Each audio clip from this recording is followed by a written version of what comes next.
ముందుగా నా పేరు రామలింగారెడ్డి.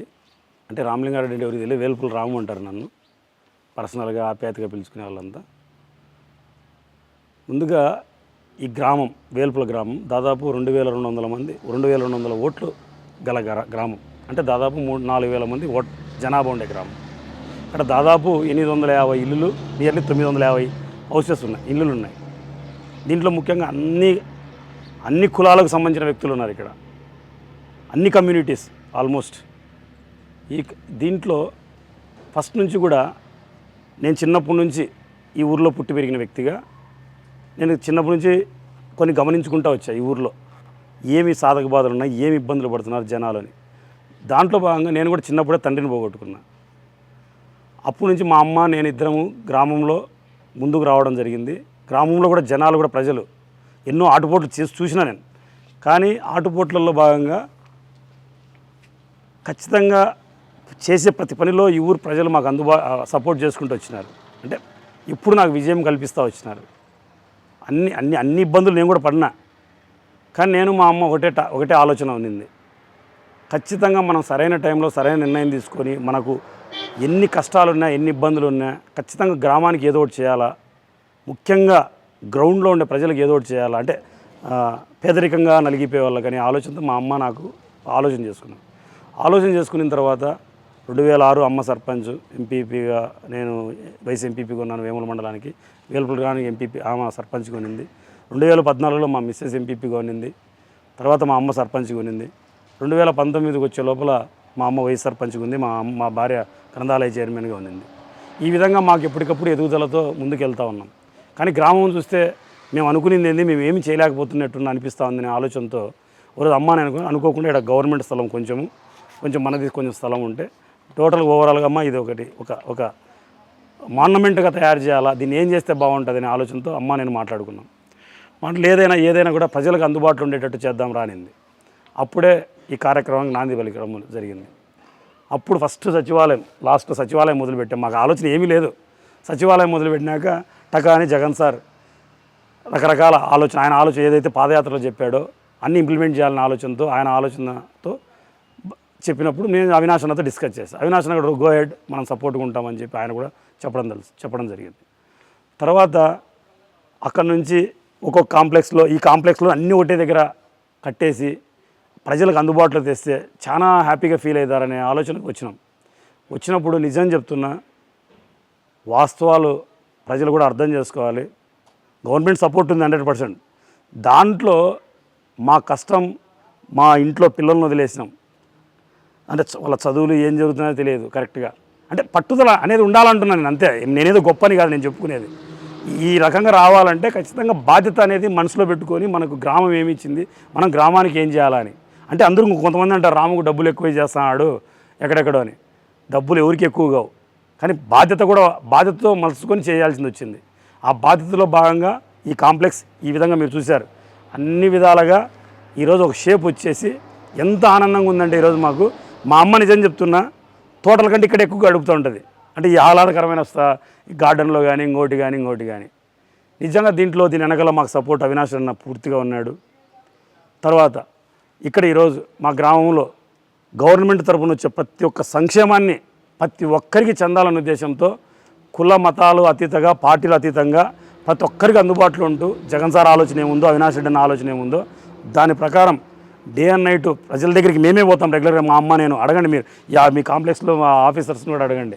ప్రతి ఇంటికి ఏం ఇబ్బంది ఉంది, అరువులైన వాళ్ళకి ఎందుకు రావడం లేదు, ఎన్నిసార్లు ఎన్ని రకాలుగా మేము అరిచి రకరకాలుగా వాళ్ళని తిట్టి, అంటే కొంతమంది నెగ్లిజెన్సీ ఉంటారు కదా, వాళ్ళని కూడా మనం కవర్ చేసుకుంటూ ఖచ్చితంగా అరువులైన ఈరోజు నాకు తెలిసి 98-99% 100% ప్రతి ఒక్కరూ సంక్షేమాల విషయంలో 100% సాటిస్ఫాక్షన్గా ఉన్నారని నేను నమ్ముతున్నా. కానీ ఇక్కడ ఇంకో విషయం చెప్తున్నా, ఈ విధంగా అభివృద్ధి చెందేటప్పుడు ప్రజల్లో కూడా, ముఖ్యంగా ప్రజలు దయవుంచి చెప్తున్నా ఈ సందర్భంగా, ప్రజలు చాలా నెగ్లిజెన్సీగా ఉన్నారు. మా ఇంటికి వస్తుందా, వస్తాయిలే గవర్నమెంట్ ప్రభుత్వం ఇస్తుంది కదా, మా ఇంటికి ఊరికి ఇస్తారా. నిజంగా చెప్తున్నా, అందరూ అని చెప్పను, మళ్ళీ దాంట్లో చాలా మోస్ట్ ఎక్కువ ఉన్నారు, 60-70% ఉన్నారు. దీంట్లో ఆ చేంజ్ కానీ రాకపోతే ప్రజల్లో ఏదైనా పని చేస్తే 10 మంది రావడం, ఇంకొక విషయం 10 మంది వచ్చి కలిసి ఖచ్చితంగా చేయాలనే బాధ్యత అందరూ కలిస్తే ఇంకా ఉత్సాహం వస్తుంది చేసేవానికి. కానీ నేను ఒకటి ఎగ్జాంపుల్ చెప్తా. ఊర్లో ఎప్పుడన్నా మోటార్ పోతుంది, మోటార్ కాలిపోతుంది. ఒకరోజు రావు, రెండో రోజు రావు, మూడో రోజు ఏం రాము పండుకొని నిద్రపోతాడా అంటే వాళ్ళ ఆలోచన ఎంతసేపు రాము పని చేయాలంటే మేమేమి మీ ఇంటికాడ నీళ్ళు రాదంటే మాకు కూడా బాధ్యత కాదు లేదే అంటే నేను కొన్ని కొన్నిసార్లు అదే పని 4-5 రోజులు వదిలిపెడుతున్నా. కానీ ఎవరు ముందుకు రావడంలే. లాస్ట్కి అల్టిమేట్గా ఆ బాధలు చూసి మళ్ళీ మేమే ముందరికి వచ్చి ఆ మోటార్లు ఎత్తే కాడ నుంచి పైపులు ఎత్తే కాడ నుంచి మోటార్లు కాలిపోయేంత వరకు నలుగురు సపోర్ట్ చేసేంత ఈజీగా ఉంటుంది. 4 రోజులు అయిపోయిన ఒక రోజులు అవుతుంది, మాకు కూడా కన్వీనియంట్ కదా అనే ఆలోచన ప్రజలు అంటే అంత ఘోరాది ఘోరంగా ఉన్నారు ప్రజలు. దయవుంచి చెప్తున్నా, ప్రతి ఒక్కరము ఒకరికొకరు తోడైతేనే అభివృద్ధి చెందుతారు తప్ప ఒక్కడే చేస్తాడు ఒక్కడే ఉంటాడులే ఏదో పేరు ఆయనకు వస్తుంది కదా, పేరు నాకు పేరు రావాలంటే వచ్చేసింది నాకు పేరు, ఇంకా చేయాల్సిన అవసరం లే. కానీ గ్రామంలో ఉండే కట్టుదిట్టంగా ఉంటే ఇంకా ఈ ఊరు దేశంలోనే ప్రథమ విలేజ్గా గుర్తింపబడేట్టుగా మనం చేసుకోవచ్చు. దైవుని చెప్తున్నా, భవిష్యత్తులో నాకు చాలా ఆలోచనలు ఉన్నాయి, చాలా ఇంకా గొప్ప పనులు చేయాలనుకుంటున్నా. సీఎం గారు సపోర్ట్ చేస్తున్నారు, అవినాష్ రెడ్డి గారు సపోర్ట్ చేస్తున్నారు. దాంతోపాటు నా సొంత నిధులు మీకు అర్థం కావడం లేదు. ఈ లైబ్రరీలో దాదాపు 4-5 లక్షల బుక్కులు నా సొంత నిధులు ఉన్నాయి. వాటర్ ప్లాంట్ సొంత నిధులు ఉన్నాయి, కొంచెం యూసీఎల్ఓలు ఇచ్చారు. ఫర్నిచర్ కొంచెం యూసీఎల్ఓలు ఇచ్చారు, కొంచెం నా సొంత నిధులు ఉన్నాయి.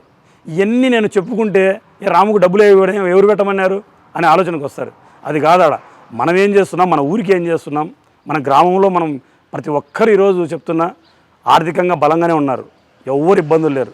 ఎవరు ఊరుకున్నా ఇంట్లో దాదాపు నాకు తెలిసి ఈ మధ్యకాలంలో పెన్షన్ 3,000 వస్తే 3,000 అంటే ఫిక్స్డ్ చేసుకుంటున్నారు పోస్ట్ ఆఫీసులలో, ఎవరు దాన్ని వాడడంలే.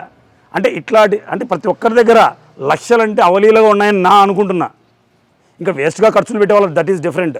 మిగిలించుకునే వాళ్ళు గవర్నమెంట్ సంక్షేమాల వల్లనే డెఫినెట్గా వాళ్ళ దగ్గర లక్షల ఆదాయాలు కూడుతున్నాయని నేను నమ్ముతున్నా. నాకు అది క్లారిటీ ఉంది, ఇది ప్రూఫ్తో కూడా చూపిస్తా. కానీ వేస్ట్ ఖర్చు పెట్టే వాళ్ళు దాని గురించి మాట్లాడను. కానీ ఇక్కడ ఏమంటున్నా అంటే అల్టిమేట్గా డబ్బులు ఉండేవాళ్ళు ప్రతి ఒక్కరు ఉన్నారు, మేమే కాదు. కానీ ఊరికి ఏదో ఒకటి చేయాలని తాపత్రయంతో ముందుకు రండి. ప్రతి ఒక్కరం ఒకరికొకరం చేయి కలుపుదాం, ఇంకా భవిష్యత్తులో మంచి అభివృద్ధి చేసుకుందాం. మన ఊరిని ఒక ఆదర్శ గ్రామంగా దేశంలోనే నిలబెడదాం.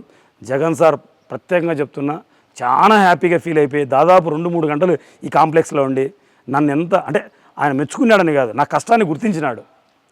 వెల్డన్ రాము అని నిజంగా చెప్తున్నా. ఆయనకు కూడా ప్రత్యేక కృతజ్ఞతలు. దీని వెనకాల నాకు సపోర్ట్ చేసిన అవినాష్ అన్నకు ప్రత్యేకమైన కృతజ్ఞతలు. ఎందుకంటే ఆయన మంచితనం చూస్తున్నా ఈ మధ్య. నిజంగా చెప్తున్నా, లాస్ట్ 12 years నుంచి చూస్తున్నా.